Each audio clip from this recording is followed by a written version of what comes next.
أعوذ بالله من الشيطان الرجيم. بسم الله الرحمن الرحيم.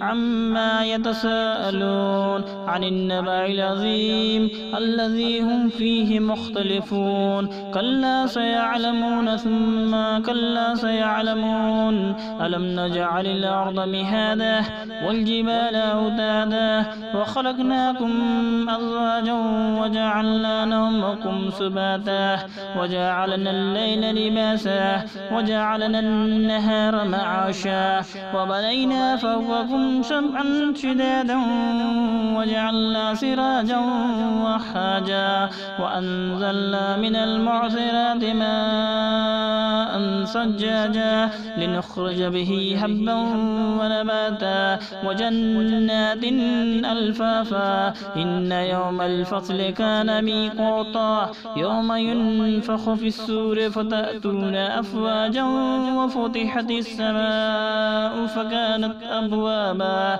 وسيرت الجبال فكانت سرابا. إن جهنم كانت مرصادا للطاغين مآبا لابثين فيها أحقابا لا يذوقون فيها بردا ولا شرابا إلا حميما وغساقا جزاء وفاقا. إنهم كانوا لا يرجون حسابا وكذبوا بآياتنا كذابا وكل شيء أحصيناه كتابا فذوقوا فلن نزيدكم إلا عذابا.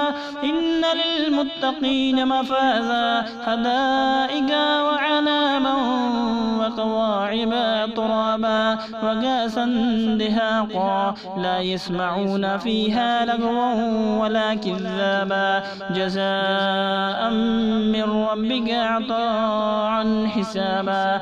رب السماوات والأرض وما بينهما الرحمن لا يملكون منه خطابا. يوم يقوم الروح والملائكة صفا لا يتكلمون إلا من أذن له الرحمن وقال صوابا.